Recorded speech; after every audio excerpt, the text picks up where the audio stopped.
राधे राधे। जय माता दी दोस्तों। आप सभी को कार्तिक मास की हार्दिक शुभकामनाएं। इस साल 2023 में कार्तिक मास की शुरुआत 29 अक्टूबर 2023 रविवार के दिन से शुरू हो रही है।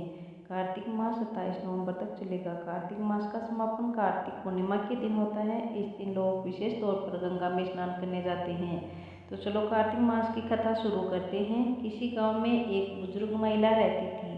वह कार्तिक मास का व्रत रखा करती थी। उसके व्रत खोलने के समय भगवान श्री कृष्ण आते और खिचड़ी का प्याला रखकर चले जाते।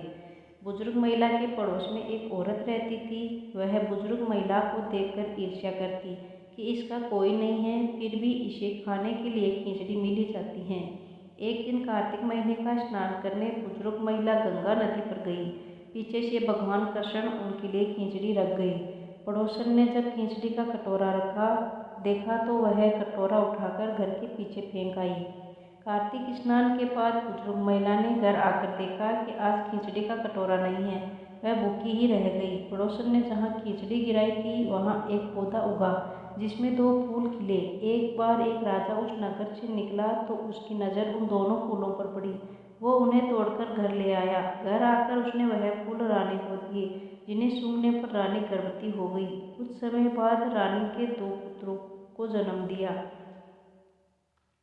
वह दोनों जब बड़े हो गए तब वह किसी से भी नहीं बोलते थे, लेकिन जब वह दोनों शिकार पर जाते तब रास्ते में उन्हें वही बुजुर्ग महिला मिलती जो अभी भी यही तक कहती कि कहाँ गई मेरी खिचड़ी, कहाँ गया मेरा कटोरा। बुजुर्ग महिला की बात सुनकर वह दोनों कहते कि हम है तेरी खिचड़ी, हम है तेरा कटोरा। हर बार वह शिकार पर जाते तो बुजुर्ग महिला यही बात कहती और वह दोनों वही उत्तर देते। एक बार राजा को यह बात पता चली। उसे आश्चर्य हुआ कि दोनों पुत्र किसी से नहीं बात करते हैं, तो इस बुजुर्ग महिला से कैसे बात करते हैं।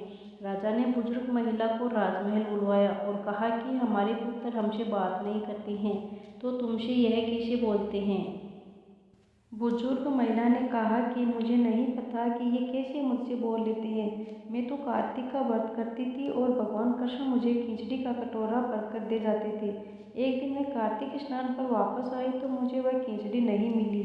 जब मैं कहने लगी कि कहाँ गई मेरी खिचड़ी और कहाँ गया मेरा कटोरा, तब इन दोनों लड़कों ने कहा कि तुम्हारी पड़ोसन ने तुम्हारी खिचड़ी फेंक दी थी तो उसके 2 फूल बन गए थे। वह राजा फूल तोड़कर ले गया और रानी ने सूंघा तो पुत्रों का जन्म हुआ। हमें भगवान ने तुम्हारे लिए भेजा है। सारी बात सुनकर राजा ने बुजुर्ग महिला को महल में ही रहने का आदेश दे दिया। हे कार्तिक महाराज, जैसे आपने बुजुर्ग महिला की बात सुनी वैसे ही आपको व्रत करने वालों की भी सुने।